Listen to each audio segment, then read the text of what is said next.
मुझे कभी भी इस जगह पे आते हुए इतना डर नहीं लगा जितना आज लगा है। ऐसे लैंडस्लाइड होती है, ये पत्थर गिर रहे हैं नीचे। और अगर आप भी प्लान कर रहे थे फ्लड के बाद हुंजा जाने को और आपने जाना भी अपनी गाड़ी पे, लेकिन बिल्कुल भी आइडिया नहीं किया फ्लड के बाद रोड कंडीशन कैसी है, चाइना बॉर्डर पे स्नो पड़ने के बाद कार्स जा रही हैं या नहीं, अगर आप कार पे जाते हो तो फैमिली के साथ जाना सेफ है या नहीं, ऑफ सीजन हुंजा में होटल रेंट क्या चल रहा है, ये सारी चीजें मैं आपको आज के स्टूडियो में बताऊंगा। तो ये वीडियो आपके लिए।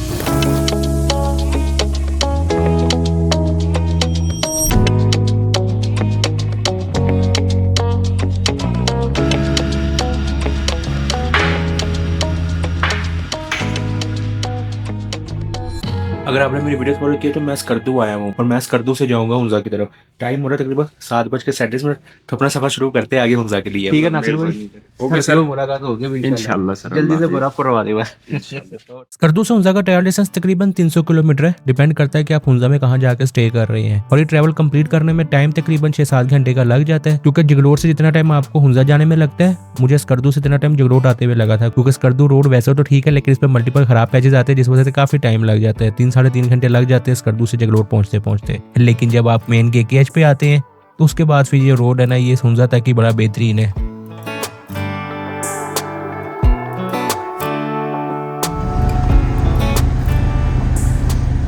मेन केकेएच पे आते हैं, नेटवर्क जो है वो सभी चल जाते हैं, लेकिन जहाँ के नेटवर्क दूसरे नहीं चल रहे होते वहाँ पे एस्कॉम चल जाता है। बाकी जगलोट से तकरीबन 36 किलोमीटर आगे आए तो ये हुंजा गिलगित जंक्शन आ जाते हैं। यहाँ से अगर सीधा चले जाए तो गिलगित है, हम लोग राइट मुड़ते हैं हुंजा की तरफ। मुड़ते के साथ ही जो पहले टाउन आता है वो दन्योर का नाइट का ऑप्शन आपके पास यहाँ भी है, लेकिन ये कि मैं रिकमेंड करूंगा कि दन्योर से आगे आपका जो नाइट स्टे है ना वो राकापोशी में करे, वहाँ पे आपके ऑप्शन ज्यादा है होटल्स के।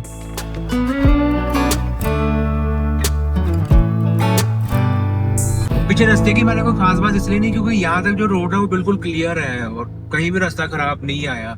यहाँ से आगे देखते हैं रास्ता कैसे है। हुंजा जैसे स्टार्ट होता है तो तब तो रोड बड़ा बेहतरीन है, मतलब कि अच्छा रोड बना हुआ है, लेकिन हसनाबाद जैसे ही आप पहुंचते हैं तो फिर ये रोड खराब होना शुरू होते हैं। इस जगह पे फ्लड आया था, जो रास्ता पिछले तरफ बंद होता ना हुंजा जाते, वो यही जगह थी। ये ज्यादा लंबा पैच नहीं है, तकरीबन 1.5 किलोमीटर ये रास्ता खराब है, लेकिन ये कार से यहाँ पे गुजर जाती है और उम्मीद है कि रास्ता जल्दी रिपेयर कर दिया जाएगा। लेकिन अगर रिपेयर नहीं होता तो अगर बहुत ज्यादा रश हो तो आपको यहाँ पे ट्रैफिक मिल सकता है, तो इसका आपने माइंड में रखना है। बाकी इस पैच के बाद कोई भी खराब पैच नहीं आता। अलियाबाद तक की रोड जो है ना वो बड़ा बेहतरीन हो जाता है। नेक्स्ट स्टे के ऑप्शन आपको से अलियाबाद में काफी सारे हैं और 3,000-4,000 में अच्छा कमरा मिल जाता है, लेकिन अलियाबाद में इशू है थोड़ा सा बिजली का। और उसके अलावा ये कि अगर आप कमरा लेते तो आपने कोशिश करने की जो गर्म पानी है ना वो आपके बाथरूम में आता हो, बाल्टी में ना देगा, वो बाल्टी वाला सिस्टम सही नहीं होता।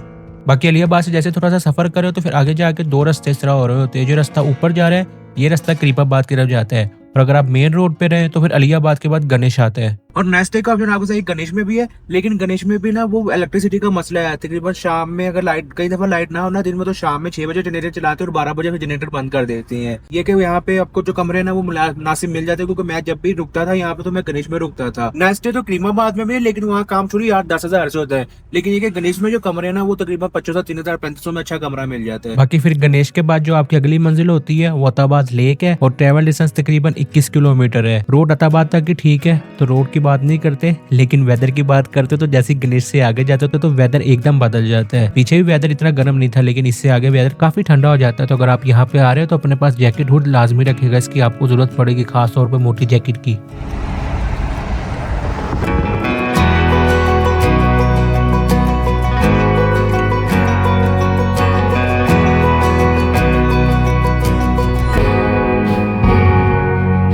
नेक्स्ट डे का ऑप्शन आपको अताबाद लेक पे भी था इसलिए कह रहा हूँ कि ऑप्शन तो अभी भी है, लेकिन वो जो अताबाद का व्यू था इन होटल्स का वो काफी खत्म हो गया। तकरीबन वहाँ पे सारा पानी आया हुआ है, टाइम काफी सारा है हमारे पास, तो मर्जी है कि जितना ज्यादा से ज्यादा आगे जा सके ना उतना चलते। देखते आगे फ्लड की वजह से कोई हालात खराब हुए, क्योंकि आगे भी 1-2 जगह में फ्लड आया था। अताबाद से अगर शुरू में तो रास्ता ठीक है, लेकिन गुलमिस से पहले ये एक पैच खराब आता है, और ये भी फ्लड की वजह से खराब हुआ था, लेकिन ये कि इसको भी क्लियर कर दिया गया है। और यहाँ पे भी आपको अगर बहुत ज्यादा रश हो तो थोड़ा सा ट्रैफिक मिलेगा, उसके अलावा इतना मसला नहीं। और ये पैच इतना लंबा भी नहीं है, 200-250 मीटर से ज्यादा का नहीं है ये पैच। बाकी फिर गुलमिस से आगे एसी वाला पुल आता है, और हुंजा आके यहाँ पे हम लोग ना रुके, ऐसा तो हो ही नहीं सकता।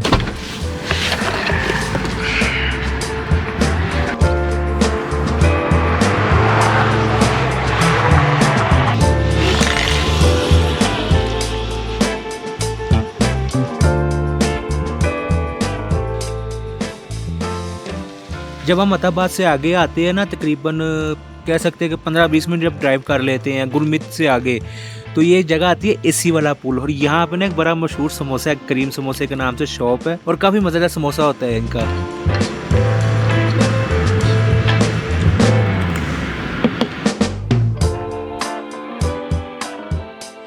ये बिल्कुल लाइट सा समोसा है, सिंपल सी फीलिंग है इसकी आलू की और प्याज की, लेकिन इसका जायका जो है मतलब बिल्कुल हल्का सा समोसा, इतना मजा आता है इसका।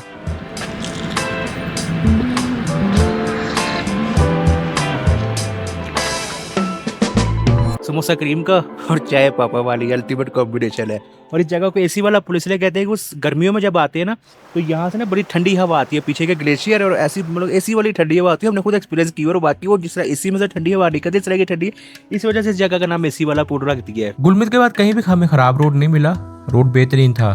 और जो अताबाद के बाद दूसरा टूरिस्ट पॉइंट आता है जहाँ पर रुकना कंपलसरी है, वो है ये पसूकोंस का।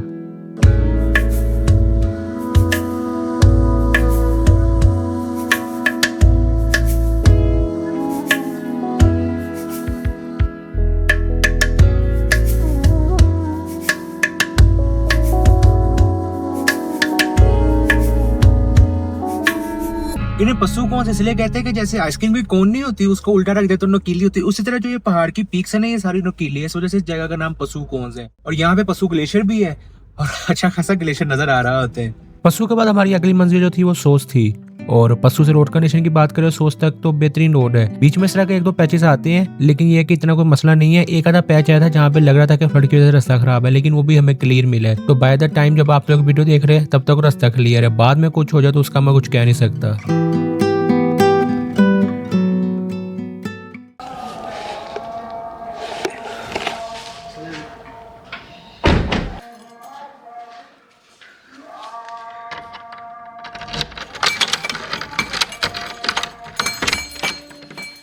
सर्दी मैंने जितनी सोची थी उतनी तो नहीं है, स्कर्दू में सर्दी से थोड़ी सी ज्यादा थी।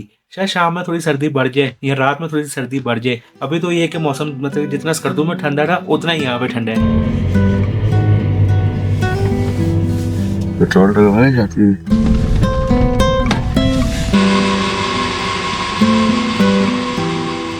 सोच से अगर ना पेट्रोल नहीं मिलता तो आप लोग भी अपना एक फिल्म जो है ना चाइना बॉर्डर जाने से पहले सोच से लाजमी करा लेगा। हमने जाना तो सुबह ही है, लेकिन अभी टाइम से करा रहे हैं कि सुबह काम खत्म हो।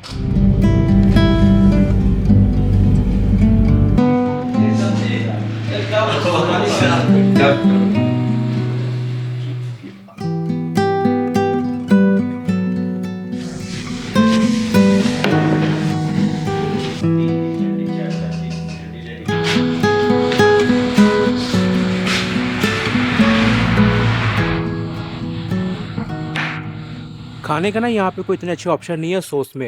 ये दाल सब्जी मिलती है, वैसा तो चिकन वगैरह मिलता है, लेकिन इस तरह की जगह पर थोड़ा सा डर ही रहता है चिकन का, इसलिए दाल वगैरह खा लेते हैं। तो ये कि अगर आप यहाँ पर नाइट स्टे करते हैं तो फिर थोड़ा सा माइंड में रखेगा कि खाने का आपको थोड़ी सी तंगी होगी, ये सूखा गिरा जो दाल सब्जी मिले वही खानी पड़ेगी। ये मैं चाइना के करियाना स्टोर आया हूँ, ये मेरे पीछे आपको चीजें नजर आ रही होंगी, ये सारी चीजें जो है ना ये चाइना से आई हुई है।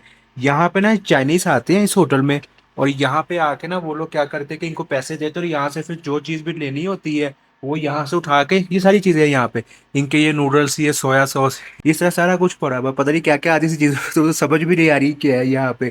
यहाँ से ना इनको होटल वालों को पैसे दे के उठा के तो फिर इस तरह करते हैं कि ये सामने किचन बना हुआ है, ये आपको नज़र आ रहा होगा, ये इनका किचन है। तो यहाँ पे ना खुद बना के खा लेते हैं। हमें भी होटल वाले ने सुलह मारी थी कि चेरी से आप भी बना के देते अगर आप लेकर, लगा नहीं भाई माफी दो। अब बाकी होटल की बात हुई तो सोच में आपको इतने अच्छे होटल्स के ऑप्शन नहीं है, मतलब कि अच्छे होटल बने हुए हैं 1-2, लेकिन उनका रेंट जो है वो भी 8-10 हज़ार रुपये है। हम जिस होटल में आए हैं इसका बदख्शान मशकंदा बताइए, मेरे तो नाम भी नहीं पूछे, बदख्शान नाम करके मेरे तो मुंह पे इसका शाम से नाम भी नहीं जरा। ये होटल इसमें हमें 2500 रुपये का ये रूम मिले, और गर्म पानी इसने कहा था कि आपको मिलेगा, मैंने गीजर चला दिया है, लेकिन आपकी किस्मत होगी, किस्मत ऐसे होगी कि सोच में ना थोड़ा सा इलेक्ट्रिसिटी का भी मसला है। अब यहाँ पे तकरीबन 2 घंटे हो गए बिजली बंद है, और जो हालात है उससे लग रहा है कि मुश्किल ही है यहाँ पे सुबह ठंडा पानी मिले। दुआ तो ये मिल जाए गर्म पानी, हाँ गर्म पानी, सर्दी का असर है, गर्म पानी सुबह शायद मुश्किल ही मिले। अगर तो लाइट आ गई तो वो कहता है सुबह तक गर्म हो जाएगा। मैं आपको वैसे रिकमेंड ये करूंगा कि आप बेहतर है कि वो अलियाबाद या गणेश साइड पे अपनी, या गुलमेद में बहुत सारे बने हुए हैं, फिर आगे पसूवा साइड पे भी बने हैं, वहां पे स्टे कर लें और वहां से फिर यहाँ पे आ गए तो वापस पीछे चले जाए, वो ज्यादा अच्छा ऑप्शन रहता है। हमारा ये है कि हमने जरा थोड़ा तरह का सिस्टम है क्योंकि हम दो थे, लेकिन अगर आप फैमिली के साथ है, छोटे बच्चे, तो फिर वो वाली साइड जो है ना, ये अलियाबाद और गणेश और ये गुरमीत वगैरह, यहाँ पे नाइट स्टे बेहतर रहेगा। नेटवर्क यहाँ पे एस्कॉम का चल रहा है और जोंग का चल रहा है। इंटरनेट जो है वो सिर्फ एस्कॉम पे चलेगा और जोंग पे फोन वगैरह हो जाता है।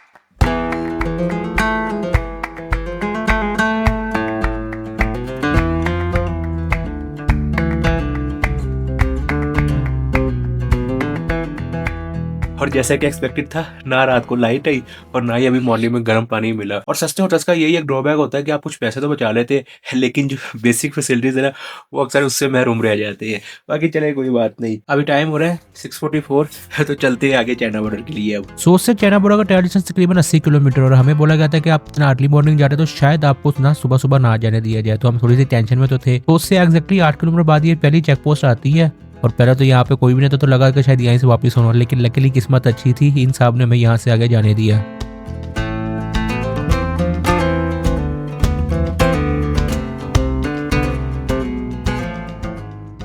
पहले 30 किलोमीटर में रोड कंडीशन की बात करें तो इस पे आपको मल्टीपल इस तरह के पैसेज मिलते हैं जहाँ पे आपको गाड़ी ना बचानी पड़ेगी। स्पेशली अगर आप कार पे आ रहे हैं तो इस पे इस तरह के रोड आपको मिलेगा जहाँ पे ना छोटे छोटे पत्थर पड़े हुए होते हैं, उस वजह से स्पीड काफ़ी कम हो जाती है। तो यहाँ पे अपने गाड़ी की थोड़ी सी एक्स्ट्रा एहतियात करनी है।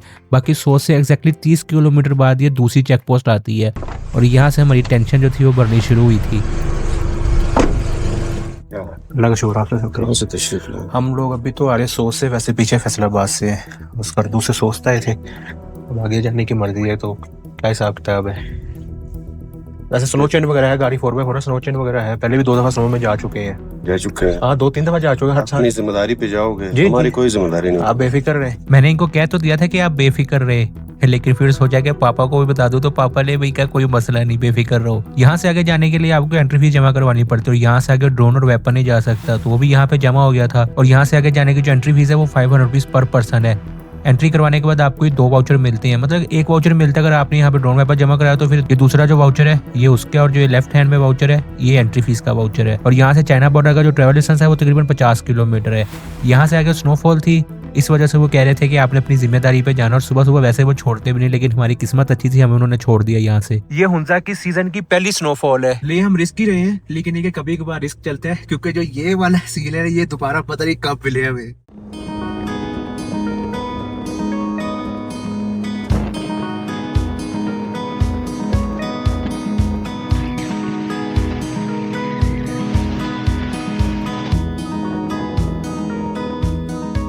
ये अल्लाह ताला की कुदरत देखे कि अभी 2 किलोमीटर सफर किया होगा और 2 किलोमीटर में मौसम का कितना डिफरेंस है। पीछे वो स्नोफॉल और अच्छी सर्दी थी और यहाँ पे बिल्कुल क्लियर वेदर है, और ऐसा सिर्फ मेरे हिसाब से पाकिस्तान में देखने को मिल सकता है आपको। यहाँ से आगे हम अगले 40 किलोमीटर में कहीं भी स्नो नहीं मिली, लेकिन यहाँ से अगले 40 किलोमीटर में डर होता है लैंडस्लाइडिंग का, क्योंकि यहाँ पे आपको मल्टीपल खराब पैचेस मिलेंगे जो लैंडस्लाइडिंग की वजह से खराब हुए हुए हैं। उसके अलावा यहाँ पे इस तरह लूज रोड भी है, जैसे मैंने पीछे आपको दिखाया था। तो यहाँ पे गाड़ी आपने बहुत ज्यादा एक्टिव होकर चलानी है, क्योंकि इन 40 किलोमीटर में कहीं भी नेटवर्क नहीं होता, तो यहाँ पे थोड़ा सा आपने एहतियात करना है। उसके अलावा जैसे जैसे आप आगे जाते हो तो एलिवेशन गेन करते जाते हैं, तो आपने थोड़ा थोड़ा पानी पीते रहना है ताकि आपको एल्टीट्यूड सिकनेस ना हो, सर भारी ना हो और ड्राइविंग चलाते हुए अजीब सा ना हो। बाकी स्नो फिर हमें आखिरी 8 किलोमीटर में मिलना दोबारा शुरू हुई थी।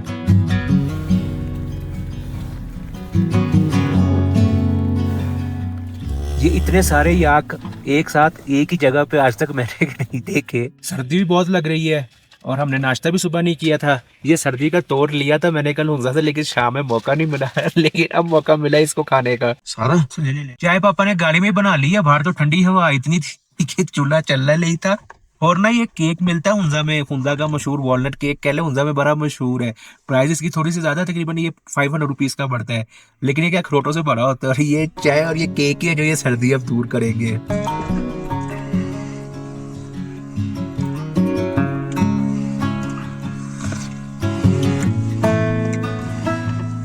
मजा आ गया चाय और केक पी के।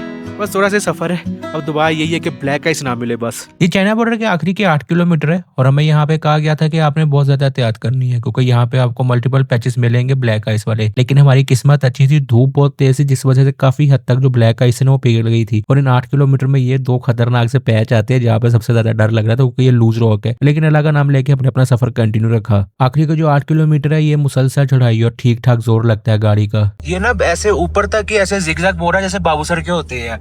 आपने इन मोड़ों पे जाते हुए तो आपको इतना फील नहीं होगा, हम भी अभी ड्राइव पे जा रहे हैं। लेकिन जब वापसी आना ना, आपने जब गुजरात से नीचे उतरना है तब आपने अपनी गाड़ी को L या 2 में रखना है। और अगर आपकी गाड़ी मैनुअल है तो फर्स्ट सेकंड गियर में रखेगा क्योंकि वापसी जब उतरते हैं तो गाड़ी की स्पीड बहुत ज्यादा आती है, उस वजह से फिर ब्रेक काफी अप्लाई करनी पड़ेगी अगर आप ड्राइव में उतरेंगे या तीसरे गियर में उतरेंगे।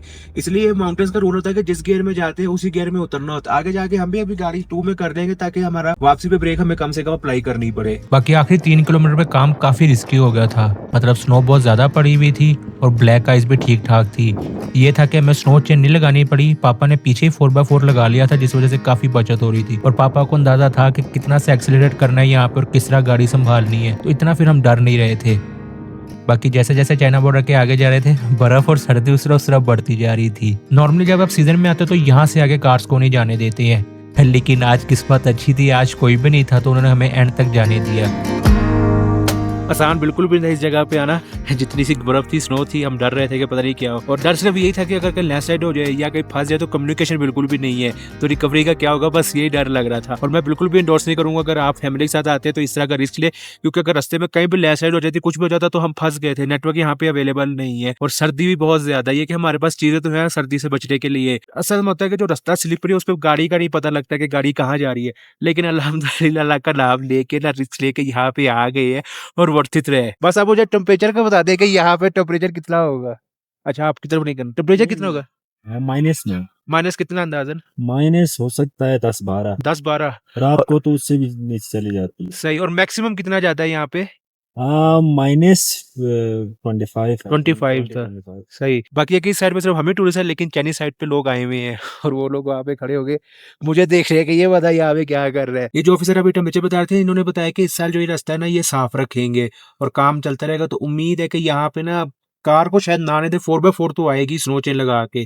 अगर आपने अपनी कार नहीं लानी और जीप रेंट करके आना है, सोच में तीजर पराडो है, वो 17-18 हज़ार रुपये में आ जाती हैं लेके, उसमें 5-6 बंदे बैठ जाते हैं और वो आपको ऊपर तक ले आते हैं। और उनको ये है कि अगर बर्फ भी पड़ रही हो तो कई दफा आने देते हैं। और अगर आप फैमिली के साथ और आपके पास कार और उसमें 4x4 नहीं है ना, और अगर आपने स्नो में आना, मैं ये रिकमेंड करूंगा कि रिस्क ना लेगा, बेहतर यही है कि वहां से प्राडो रेंट करके तो आ जाएगा, वो ज्यादा सेफ रहेगा। क्योंकि अभी एक करोला आई थी लेकिन वो ब्लैक आइस देख के उसके बेचारे का ना फिर नहीं हौसला पड़ा, गाड़ी आ गया ना, क्योंकि ब्लैक आइस बहुत खतरनाक होती है। हमें एक्सपीरियंस है ब्लैक आइस का, ब्रेक लगाते हुए गाड़ी और तेज हो जाती है अगर स्नो चेन ना लगी हो गाड़ी को। तो मेन चीजें तो मैंने आपको सारी बता दी है। अगर मुझसे कोई डिटेल मिस हो गई हो तो आप लोगों ने कमेंट में लाजमी पूछनी, आपको रिप्लाई मिलेगा। उसके अलावा अगर आपने नारायण बाबूसर टॉप वाले रास्ते से आते हैं, अक्टूबर में आ रहे बाबूसर टॉप वाला रास्ता खुला हुआ और आपने हुंजा के साथ साथ स्कर्दू बने, तो मैं रिकमेंड करूंगा कि ये वाली जो ऊपर वीडियो आ रही है ये लाजमी देखेगा। और अगर बाबूसर टॉप बंद हो जाता है और उसके बाद आप हुंजा आना चाहते हैं, स्कर्दू आना चाहते हैं, फिर आपको केके चोला रास्ता लेना पड़ेगा और कार्स के लिए वो रास्ता टॉर्चर है। और मैं रिकमेंड करूंगा कि ये नीचे वाली वीडियो उस रास्ते से आने से पहले एक दफा लाजमी देख लेगा अगर अपनी कार से प्यार है आपको तो।